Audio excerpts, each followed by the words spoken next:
তুই চরমনায় লেভেল লাগাইয়া চরমনায় মুরিদ দাবি কইয়া আজকে দিনের চরমনায় তরিকে ক্ষতি করলা। তোমাকে তো চরমনায় কেউ জোর করে আসে আর নিয়ে আসে নাই, তুমি আসছো তোমার নিজের গরজে। তুমি চরমনাইতে আসছো আল্লাহকে পাওয়ার জন্যে, আখেরাতে নাজাত পেয়ে জান্নাতে যাওয়ার উদ্দেশ্যে। কথা ঠিক না?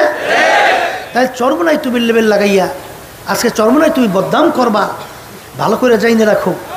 হ্যাঁ, আল্লাহর কুতুবের যা বদদোয়া করিয়া গেছেন, এই বদদোয়ার ভিতরে কিন্তু পড়িয়া যাবা। যারা মানতে পারবেন না, ঠিকমতো চলতে পারবেন না, চরমনাইতে লোক বাড়ি করার কোনো দরকার নাই। চরমনাইতে তো এই প্রতিষ্ঠানে আগেই বলছে প্রতিষ্ঠিত কেন করে গেছেন আল্লাহর কুতুবেরা। এটা তো বারবার বলা হইতেছে যে একমাত্র কিছু আল্লাহর খাস বান্দাবান্দি তৈরি করা, এছাড়া কোনো উদ্দেশ্য নাই, কোনো উদ্দেশ্য নাই।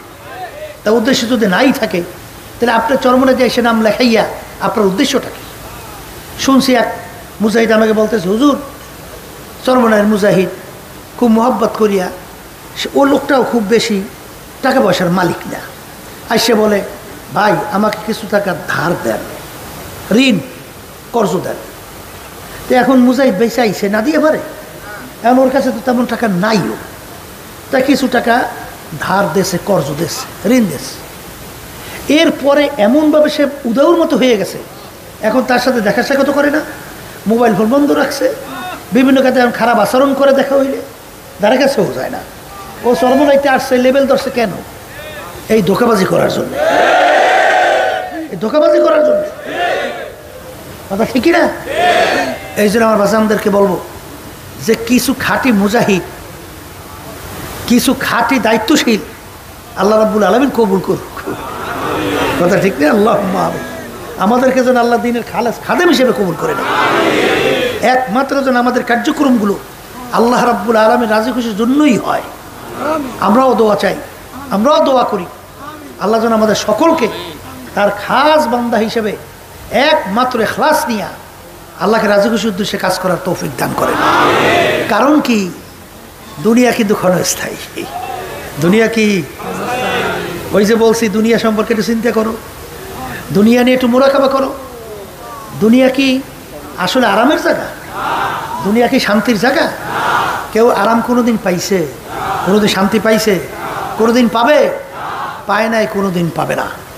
দুনিয়ার ব্যাপারে আপনারা জানেন মাকাল ফল, মাকাল ফল ছিলেন দেখছেন তো, বাহ্যিক দেখতে মনে হয় চোখ জুড়েই যায়, এত সুন্দর। মানে যদি ওইটা ভাঙ্গে ভিতরে এত বিশ্রী, দ্বিতীয়বার তাকানো মন চায় না। তাই দুনিয়াটা হলো উপরে মাকাল ফল, দেখতে খুব চাকচিক্যময়, কিন্তু ভিতরটা খুব বিশ্রী। কথা ঠিক কিনা? এই জন্য দুনিয়া সম্পর্কে আমাদের কি করা লাগবে? মোরাকাবা করা লাগবে। আর আখেরাতের ব্যাপারেও মোরাকাবা চিন্তা করা লাগবে। দুনিয়ায় যারা নাকি পাগল হয়েছেন, এই মস্তে আশেক মস্তে মাসুক বাদশাহ মালে মাস পীরে মস্তে জিরে মস্তে শায়েখেদার আসরারে মাস। দুনিয়ার ভিতরে যত মানুষ বিচারণ করে সবই তো পাগলের দল। তাই যারা নাকি দুনিয়ার পাগল হয়েছিল, একটু দুনিয়ার পিছনের দিকে তাকাইয়ে দেখেন, তাকাইলে দেখবেন আপনার কাছে পরিষ্কার এসে যাবে যত বড় মেয়া, এই যত রাজা বাদশা, কেউ কি আছে? কেউ থাকবে? নাই, থাকবেও না। যত বড় লোক দুনিয়া থেকেও আছে, কেউ থাকবে? এই বেটা এরকম করে খা, হ্যাঁ ভাই তামসা করে ওই ভাইয়া অন্য লোকের খেয়াল ঘুরিয়ে দেয়।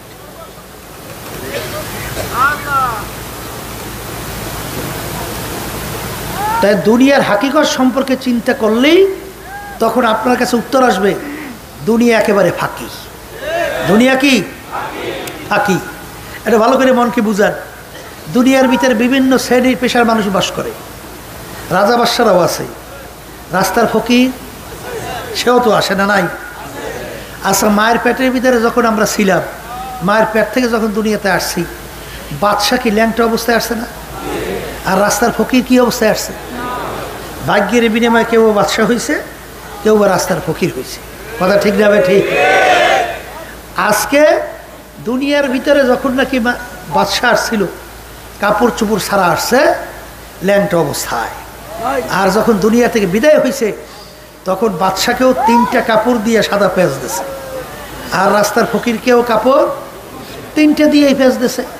যখন জানাজা নামাজ এখন একটু আগে পড়াইলাম, আল্লাহর বান্দা দুনিয়া থেকে বিদায় হইল, জানাজা নামাজের তাকবীর কয়টা দিছিলাম? আর রাজা বাদশাহ যখন নাকি তাকবীর দেবে জানাজা কয় তাকবীর? আর দোয়া জোয়া পড়বেন সবে একই দোয়া পড়বেন না? আর কবরে যখন প্রশ্ন রাজা বাদশার কাছে একই করবে না? আর রাস্তার ফকিরের জন্য তো একই তো করবে না, কোনো ভিন্ন করবে? তাই যদি একই হয়, আজকে ভাগ্যের বিনিময়, আজকে কেউ বা বাদশা কেউ বা ফকির, কথা ঠিক কিনা? তবে আল্লাহ রাব্বুল আলামিন তার খাস বান্দা বান্দীদেরকে ইতমিনানে কলব, দিলের প্রশান্তির জন্যে আল্লাহ রাব্বুল আলামিন বলতেছেন, হে আমার বান্দা বান্দীরা, লা ইয়াগুররান্নাকা তাকাল্লুবুল্লাযীনা কাফারু ফিল বিলাদ মাতাউন কলিলুন সুম্মা মাওয়াহুম জাহান্নামু ওয়া বিসাল মিহাদ। হে আমার মোমেন বান্দা বান্দীরা, দুনিয়াদারদের চাকচিক্য, তাদের ক্ষমতা, তাদের সম্পদ, তাদের বিভিন্ন ধরনের সম্পদ অট্টালিকা দেখা, তাদের ক্ষমতা দেখা তোমরা যেন ধোকায় না পড়ো, তোমরা যেন তাদের এই অবস্থান দেখা তোমরা যেন বিভিন্ন কায়দায় বিগড়াইয়া না যাও, তোমরা ওদের অবস্থান দেখা তোমরা যেন বিচলিত না হও। কারণ ওদের এই সম্পদ, ওদের এই ক্ষমতা, ওদের এই টাকা অল্প কয়েক দিনের জন্যে, হারের পরে আমি ওদের জন্য জায়গা রাখলাম জাহান্নাম। আল্লাহু আল্লাহ। এই আল্লাহর বান্দারা, কবরের যাত্রীরা, আমি আপনাদের সামনে আয়াত শরীফ তেলাওয়াত করলাম। আল্লাহ রাব্বুল আলামিন বান্দা বান্দীদের, মোমেন মোমেনাতদের ইতমিনানে কলব, দিলের প্রশান্তির জন্যে আল্লাহ রাব্বুল আলামিন বলতেছেন, লা ইয়াগুররান্নাকা তাকাল্লুবুল্লাযীনা কাফারু ফিল বিলাদ। তোমাদেরকে যেন ওই তাদের চাকচিক্যময় আনন্দময় জীবন, তাদের উল্লাস আনন্দ এবং তাদের শান শওকত ক্ষমতা দেখা তোমাদেরকে যেন ধোকায় না ফেলায়, তোমরা যেন ধোকায় না পড়ো। কারণ ওদের এই চাকচিক্য, সম্পদ, ক্ষমতা অল্প কয়েকদিনের জন্যে। আমার আব্বাজান রহমাতুল্লাহি আলাইহি একটা উদাহরণ দিয়া বলতেন, বাজান ডাকাইতের দলের সর্দার থাকে, ডাকাইতে দলের সর্দার কত পাওয়ার। বাজান ডাকাইতের দলের লোকরা যদি কোনো অন্যায় করে, তার ডাকাইতের দলের সর্দার, কি হয়েছে, ডাকাইতের দলের সর্দার, ওর কত পাওয়ার। ওর দলীয় লোক কোনো অন্যায় করলে দেখবেন সর্দার অনেক সময় গুলি করেও মাইরা ফেলায়। কত পাওয়ার, কত তার ক্ষমতা। কিন্তু এই পাওয়ার কতক্ষণ?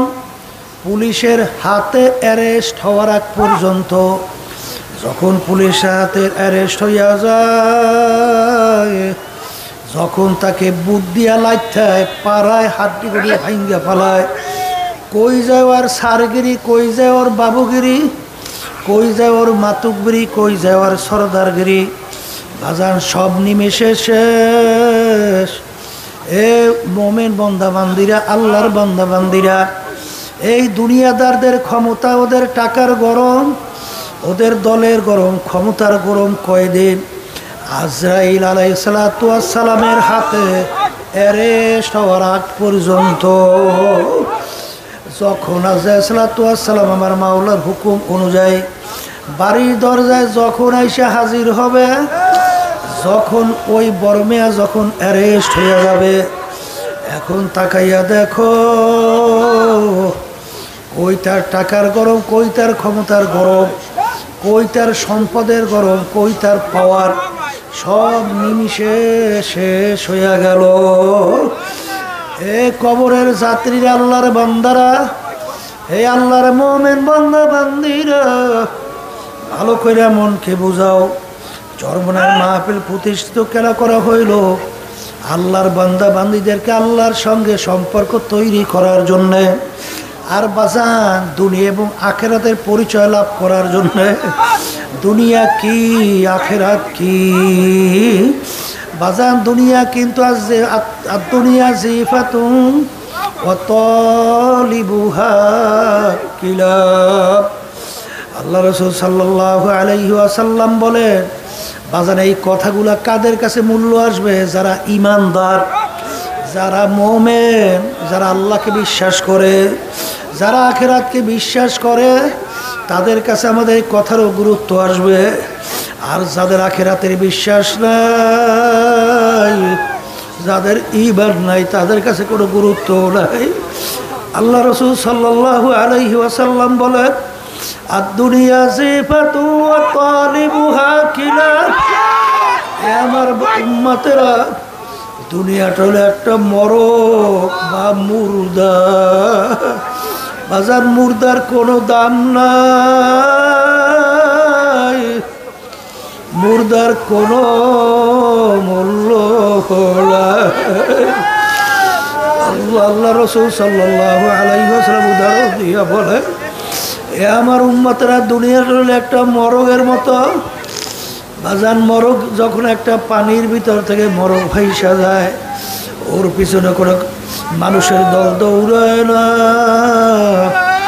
ওর পিছনে কুকুরের দল দৌড়ায়। কখন মরগ নদীর কিনারে আসবে, সেইরা ফাইরা খাবে। ঠিক আমার বাজানদেরকে বলবো, আল্লাহ রাসূল সাল্লাল্লাহু আলাইহি ওয়াসাল্লাম বলে, দুনিয়াটা হলো একটা মরগ, এর পিছনে যারা পড়বে, আখিরাতের জিন্দেগি যারা ধ্বংস করবে। আল্লাহ রাসূল সাল্লাল্লাহু আলাইহি ওয়াসাল্লাম বলে, তারা হলো দুনিয়ার কুকুর। এ দুনিয়াদার পাগল আমার বাবারা,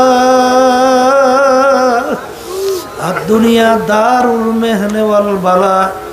দুনিয়া কিন্তু বালা মুসিবতের জায়গা, কষ্ট ক্লেশের জায়গা। বাজান মাঝে মাঝে একটু মোরাকাবা করো, চিন্তা করো। এই চিন্তা করার শক্তি কিন্তু আমার মালিক মানুষের ভিতরে দান করছে। পশুর ভিতরে আমার মালিক এই চিন্তা করার শক্তি দান করে নাই। বাজান মানুষে কিন্তু চিন্তা করবে, আমার এই জিন্দিগি কিন্তু এই শের জিন্দিগি না, আর একটা জিন্দিগি আছে যার শুরু আছে, যার আর কোনো দিন শেষ নাই। আর এই দুনিয়ার জিন্দিগিতে থাকা অবস্থায় ওই আখিরাতের জিন্দিগির সম্বল সম্পদ কামাই করে রওনা করা লাগবে। বাজার আমার মালিক বড় দয়ার মাওলা, বড় মায়ার মাওলা। দুনিয়াদার পাগল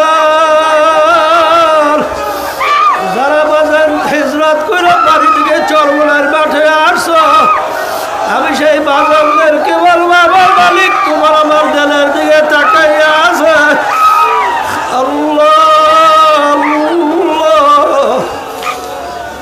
যখন বান্দা বান্দি নিয়াত করবে, হে আমার দয়ার মালিক,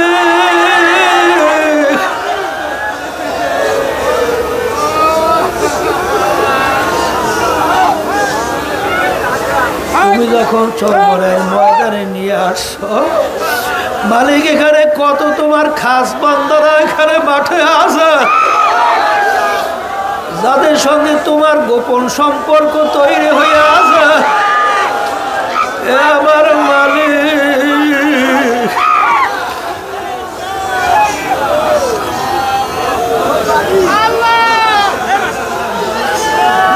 ধান যখন বাজারে বিক্রি হয়, আল্লাহু আকবার, আল্লাহু আকবার, বাজান যেই ধানের ভিতরে চাউল নাই, ওইটাকে চিটা বলা হয়। আর চিটার সঙ্গে ধানের সঙ্গে চিটা যখন একত্রে বাজারে নিয়ে যায়, বাজার ওই চিটাও কিন্তু ধানের সঙ্গে একই দামে বিক্রি হয়ে যায়। এই মাঠের ভিতরে কত আল্লাহর খাস বন্দরা আছে, আর যারা গুনাহ করতে করতে পাহাড় পরিমাণ গুনাহ জমাইয়া ফেলাইছ, এই বরকতময় মাঠে আমার মালিক যখন নিয়ে আসে, আমার মালিকের কাছে দোয়া করো, আমার মালিক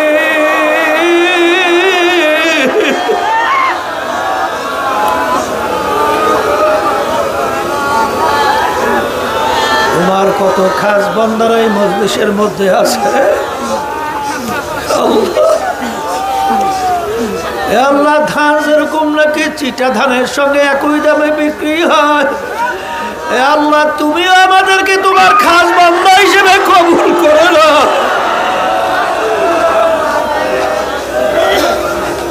ইন্নাল্লাহা লা ইয়ানজুরু ইলা সুওয়ারিকুম ওয়া আমালিকুম ওয়ালাকিন ইয়ানজুরু ইলা নিয়াতিকুম ওয়া কুলুবিকুম আও কামা ক্বালা আলাইহিস সালাতু ওয়াস সালাম। আল্লাহ রাসূল সাল্লাল্লাহু আলাইহি ওয়াসাল্লাম বলেন, আমার মালিক শুধুমাত্র বান্দা বান্দির বাহ্যিক আমলের দিকে তাকাইয়া থাকেন না, আমার মালিক তাকাইয়া থাকেন বান্দা বান্দির দিলের কাছে। যেই জমিন ঠালা থাকে পানি জমাইয়া দৌড়ে ওই পানিতে জমা হয়, উঁচা জমিনে কোনোদিন পানি জমা হয় না। হে তাকাব্বুরিওয়ালা আমার বাজাররা, হে হিংসায় ভরা আমার বাজাররা, হে দুনিয়ার মোহাব্বতে ভরা আমার বাজাররা, এই মাঠে যখন আমার মালিক নিয়ে আসেন, মুহূর্তের ভিতরে দিলকে পরিবর্তন ঘটাও।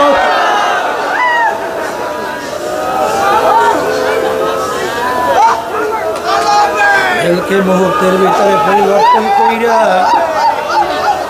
আল্লাহু আল্লাহ, দিলকে পরিবর্তন কইরা আমার মালিক বড় দয়ার মালিক, আমার মাওলা বড় মায়ার মাওলা, আমার মাওলার কাছে সফর দাম বাতুমা খেসর তুদারি হিসাব কাম বেশর। আল্লাহু আল্লাহ। বাজান সেই জায়গায় ব্যথা থাকে ওই জায়গায় হাত লাগাইয়া মালিশ করে। আনা ইনদামু কাসরাতিল কুলুব, আমার মালিক বলেন যে এই বান্দা বান্দি তার নিজের কথা গুনার কথা মনে কইরা, নিজের অপরাধের কথা স্বীকার কইরা যখন নাকি দিলটাকে ভাইঙ্গা আমার মালিকের দরবারে রোনাজারি করে, মাপ চাওয়ার মতো চায়, ডাক দেওয়ার মতো ডাক দেয়। সন্তান যখন মাকে আম্মা আম্মা বইয়া ডাকে, ওয়া ওয়া কইরা কান্দে,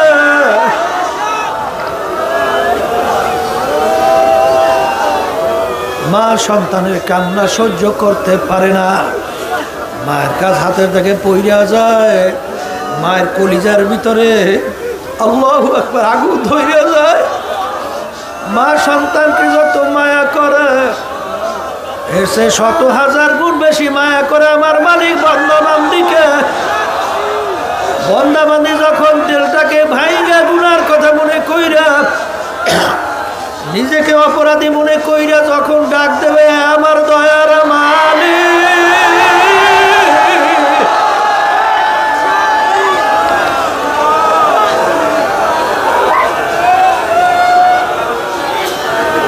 নাফরমান তোমার দরবারে হাজির।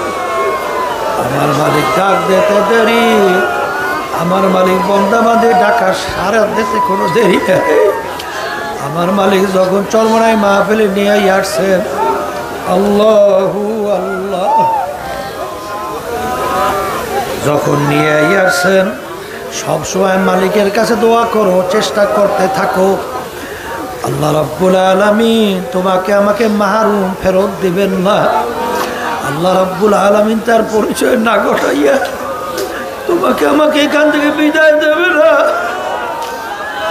আল্লাহ, তুমি চরমনায় মাহফিলের মাঠের দিকে চাইয়া দেখো,